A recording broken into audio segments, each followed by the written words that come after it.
lagi. Sesuai janji saya kemarin, saya hari ini mau bicara sedikit tentang dermatitis atopik. Sebelumnya saya mau tunjukin muka saya hari ini, hari kedua setelah laser CO2 fraksional. Ada satu, nah seperti yang saya sebutin kemarin, kalau misalnya mau laser CO2 fraksional sebaiknya pakai krim malam dulu. Yang kedua, misalnya ada komedo-komedo, keluarin dulu. Bisa dengan facial atau kalau saya kan keluarin sendiri. Jadi supaya apa? Supaya pada saat habis laser itu tidak akan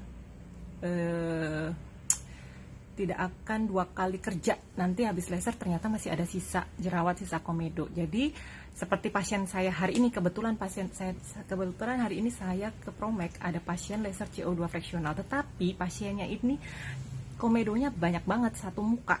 Akhirnya saya bilang ke pasiennya, hari ini kita laser nggak apa-apa, tetapi saya ekstraksi komedonya dulu karena banyak banget. Sayang kalau misalnya nggak saya apa-apain tuh komedo, saya laser langsung, nanti setelah beberapa hari downtime-nya udah selesai tetap aja komedonya masih ada di situ. Nah contohnya akan seperti ini, kalau misalnya udah laser ternyata komedonya masih ada, jadi masih muncul, tapi nggak apa-apa, biarin aja. Ini saya memang pengen nunjukin beberapa hal yang timbul setelah laser, tapi nggak apa-apa. Kalau yang ini sudah copot, sebagian sudah kering tapi belum sempurna. Yang ini kemarin bekas suntikan. Nah nih saya mau nunjukin juga, ini agak atrofi. Jadi kalau misalnya jerawat yang sudah disuntik itu efek sampingnya kadang-kadang atrofi, jadi jeglok seperti bekas cacar. Tetapi saya sudah pernah hitung karena waktu PBDS saya suntik dan ternyata terlalu banyak saya nyuntiknya sehingga atrofinya dalam banget. Saya hitung itu 6 bulan balik sendiri tanpa tindakan apa-apa, tapi dengan krim malam ya, tiap malam. Tapi pada saat saya sudah praktek, saya punya modalitas laser dong. Waktu itu peeling. Saya coba dengan peeling, chemical peeling dengan TCA. Ternyata setelah 2 minggu dia balik ke normal. Jadi nggak usah khawatir kalau misalnya habis disuntik dengan dokter manapun yang misalnya jerawat terus disuntik terus jeglok, nggak usah takut. Karena memang itu salah satu efek samping. Nanti dia akan balik lagi ke normal, kecuali kalau misalnya jerawatnya sudah meradang parah ya, sudah infeksi, itu memang akan meninggalkan bekas. Tetapi kalau misalnya baru bengkak merah itu terus kemudian disuntik, besoknya setelah 2 minggu itu jeglok, atau setelah 1 bulan itu kelihatan jeglok, itu nanti akan balik lagi setelah 6 bulan. Menurut perhitungan saya waktu itu ya, mungkin bervariasi ya, nggak tepat 6 bulan, kadang 4 bulan juga udah bisa, tergantung banyak sedikitnya obat yang waktu itu disuntikan. Tapi kalau kalian mau pengen cepet, itu harus dengan tindakan peeling atau laser. Peelingnya juga nggak cuman peeling yang superficial, tapi peeling yang agak dalam seperti TCA, yang lupas-ngupas. Itu biasanya 2 minggu dia akan back to normal. Jadi nggak usah khawatir kalau misalnya bengkak, jerawat disuntik nanti bikin jeglok-jeglok, enggak. Itu cuma sementara. Oke, satu itu yang mau saya tunjukin. Ini hari kedua laser CO2 fraksional. Kalau ini sih bekas gigitan nyamuk. Jadi sudah mendingan. Jadi sebagian juga udah rontok tapi masih ada. Ini saya nggak pakai apa-apa sama sekali ya, nggak pakai foundation, nggak pakai apa-apa. Jadi sudah mendingan. Yang sini udah copot tadi pagi. Nah sekarang saya mau lanjutin, mau ngomong tentang dermatitis atopik. Kenapa saya ngambil topik ini? Karena kebetulan kan saya punya grup emak-emak, ibu-ibu. Ada 3 grup, saya punya grup. Saya memang salah satu sampingan saya sebenarnya, saya nyalurin pembantu.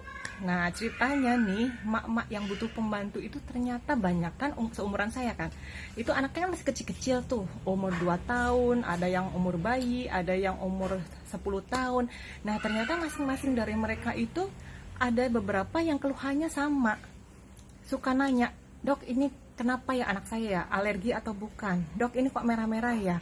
Dan mereka diulang-ulang gitu pertanyaannya, saya udah pernah jelasin ulang-ulang. Nah ini saya pengen jelasin di sini supaya nanti kalau ada yang nanya saya bisa bilang, oke, lihat IGTV saya yang tentang dermatitis atopik. Nah jadi dermatitis atopik itu adalah kondisi di mana kulit itu barrier atau proteksinya itu tidak normal. Tidak normal itu jadi dia mudah teriritasi dari luar. dari luar itu bisa bahan kimia, bisa udah cuaca yang kelembapan yang terlalu rendah itu juga bisa menyebabkan kambuh penyakitnya, atau dari suhu yang terlalu panas atau suhu yang terlalu dingin juga akan menyebabkan kambuh. Nah, kambuhnya kayak apa sih kalau dermatitis atopik? Sebelumnya saya mau jelasin dulu, dermatitis atopik itu biasanya dihubungkan dengan genetik. Jadi dia diturunkan. Yang diturunkan itu kondisi kulit yang bariernya kurang normal itu. Biasanya dia disertai dengan riwayat asma atau rinitis alergi. Rinitis alergi itu kalau misalnya kita pagi-pagi bersin-bersin, atau kalau lagi dingin bersin-bersin, bersinnya tuh nggak cuma sekali tapi berulang kali, sampai 4 sampai 5 kali gitu. Terus nanti baru mendingan setelah suhunya naik atau setelah pergi dari tempat itu gitu. Kadang-kadang pencetusnya kalau nggak suhu yang dingin, debu ya, tunggu debu rumah. Jadi kalau misalnya habis beres-beres kamar, beres-beres ada banyak majalah tumpukan-tumpukan, atau misalnya habis bersih-bersih rumah, gudang gitu, terus dia bersin-bersin nggak berhenti, itu biasanya dia namanya rinitis alergi. Itu satu. Yang kedua, dermatitis atopik itu bisa ada 3 fase. Jadi fase 2 bulan, anak umur 2 bulan sampai 2 tahun, 2 tahun sampai 10 tahun, dan di atas 10 tahun. Nah, itu bisa menetap sampai dewasa, bisa remisi itu sembuh sendiri, atau menetap sampai dewasa. Nah, masing-masing umur itu, masing-masing kelompok umur itu beda-beda keluhannya. Nah, yang umur 2 bulan sampai 2 tahun itu biasanya munculnya di kedua pipi, yang sering disebut sebagai eksim susu. Jadi lihat kukunya, bekas kutek, bukan kotor loh ya, ini bekas kutek, belum saya bersihin. Jadi biasanya dia pipinya merah-merah. Kalau kita bilang eksim susu, kadang-kadang dikirain kena susunya terus jadi, tapi bisa ada benarnya juga, karena susu kan kalau misalnya nyusuin itu kan kadang-kadang air susunya kan bisa kemana-mana tuh berlepotan, atau pas minum susu kemana-mana berlepotan. Nah, itu bisa mengiritasi pipi, sekitar pipi yang kena air susu tadi. Kenapa air susu bisa menyebabkan pipinya jadi meradang? Yaitu karena proteksinya tadi kurang. Sedangkan kulit bayi kan masih tipis gitu, dan bayi kan belum kemana-mana, jadi yang kena pipi. Nah, selain itu biasanya dia suka kucek-kucek mata. Nah, kalau itu masuk kriteria yang lain ya. Jadi ini kita ngomonginnya praktis aja ya, nggak usah teoritis banget. Jadi kalau bayinya sering kucek-kucek mata, nah itu orang tua wajib curiga bahwa bayi ini nanti gedenya mungkin akan kelainan kulitnya banyak gitu. Jadi dia kucek-kucek mata karena gatal, karena jadi mata juga ikut terpengaruh, mudah sensitif. Jadi kalau misalnya kering udaranya jadinya gatal, jadi makanya dia kucek-kucek mata bisanya.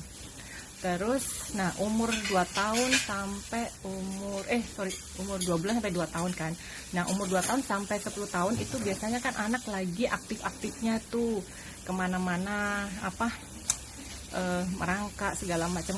Kalau dari 2 tahun ya, 2 tahun sampai kurang lebih, 2 tahun. Dari 2 bulan sampai 2 tahun itu kan pipi, kemudian daerah ekstensor. Nah, sorry saya tadi hampir kelompatan. Daerah ekstensor itu daerah sini sama kaki bagian depan, Kenapa? Karena itu sering terjadi gesekan. Bayi yang umur 6 bulan 8 bulan kan baru mulai merangkak gitu. Nah, yang kena gesekan kan biasanya daerah sini. Nah, itu namanya area ekstensor yang kena. Jadi selain pipi, ekstensor itu kena. Nah, nanti usia yang lebih besar, 10 tahun ke atas, itu biasanya di area flexor. Flexor itu di lipat siku, belakang lutut. Nah, itu biasanya yang timbul keluhan. Keluhannya apa sih? Bisa merah, bisa bersisik, bisa beruntusan, dan rasanya gatal banget, sampai anak itu menggaruknya bisa sampai lecet saking gatalnya. Nah, obatinya gimana? Nah, kalau sudah begitu biasanya ya harus berobat ke dokter kulit. Nanti oleh dokter kulit akan diberikan terapi untuk fase akut. Tetapi yang perlu diingat, terapi fase akut itu cuman buat ngobatin yang saat itu timbul. Untuk mencegah supaya tidak terjadi lagi, ini yang penting banget ini buat para orang tua ya, apalagi yang udah punya anak kecil. Skincare itu perawatan kulit sehari-hari, dari sabun mandi, cara mandi, terus pelembab yang harus dipakai, sampai bahan baju yang kena ke kulit langsung, sabun deterjen yang harus dipakai untuk mencuci baju, terus dan lain-lain. Nanti saya jelasin lebih lanjut. Pertama, dari masalah sabun itu harus yang mild itu yang nggak boleh terlalu keras itunya, sabunnya, deterjennya. Sekarang sudah banyak produk-produk yang memang didesain untuk kulit yang sensitif atau atopik. Biasanya terdapat pada produk-produk bayi, tetapi karena dermatitis atopik ini nggak cuma menyerang bayi, jadi produsen sudah menciptakan produk-produk yang spesial untuk kulit sensitif atau kulit atopik. Nanti bisa dilihat di apotek atau pas ke Watson atau ke Century, bisa lihat-lihat. Itu pasti beberapa produk sudah ada tulisan for sensitive skin atau for atopic skin begitu. Memang harganya lebih mahal dibandingkan sabun yang dijual di supermarket ya, tetapi demi kelangsungan kualitas hidup anak itu, supaya dia nggak garu-garu kayak monyet, itu ya kalau bisa cari sabun yang seperti itu. Tetapi ingat, walaupun sabun banyak ya yang untuk sensitif, tetapi belum tentu cocok. Jadi memang harus trial and error, nggak bisa terus kita langsung pakai ini bagus pasti cocok bla bla bla, itu nggak bisa. Sometimes yang mahal pun nggak cocok. Ternyata beli yang harganya lebih murah daripada merek A ternyata lebih cocok. Nah, seperti itu maksudnya. Jadi orang tua yang harus memperhatikan, kalau misalnya memang sabun ini cocok tuh artinya berarti kulitnya lebih halus, tidak kasar, kemudian warnanya lebih rata. Tadinya mungkin belentong-belentong busik, nah begitu jadi lebih rata, terus anak gak gatel, itu berarti cocok. Kemudian harus pakai pelembab. Pelembabnya pun sama, harus yang moist, yang punya kadar biasanya mengandung seramik ya, yang jadi pelembab yang bisa menggantikan fungsi barrier kulit kita. Nah, itu juga ada sekarang, udah banyak produk-produk yang dijual bebas yang untuk kulit sensitif itu, yang spesial didesain untuk atopic dermatitis. Sama, itu juga trial and error. Jadi hanya orang tuanya yang tahu, harus diperhatiin. Kalau saya udah cocok, nggak usah ganti-ganti. Jangan tertarik atau iklan yang misalnya gambar tokoh kartun, anaknya kepengen coba-coba, silakan, tapi resiko ditanggung sendiri ya. Kadang-kadang nanti ujuk-ujuk bercak-bercak putih di badan, kadang-kadang bercak-bercak merah, kadang-kadang anaknya gatel, nggak ada apa-apa tapi gatel garuk terus. Nah, itu biasanya karena iritasi dari sabun mandi. Pasien kadang-kadang nggak ngeh, kadang-kadang pakai sabun mandinya orang tuanya, terus kadang-kadang pakai pelembab yang ada pewanginya, kadang-kadang pakai pelembab yang ada whiteningnya. Itu juga nggak boleh.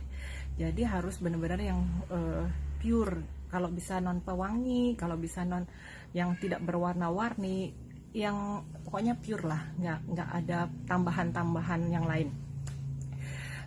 Kemudian jangan yang wangi-wangi juga ya. Kadang-kadang pasien pengennya wangi anaknya, soalnya bau asem, jadi pengen yang wangi, beliin yang wangi sabun. Nah, itu nggak boleh.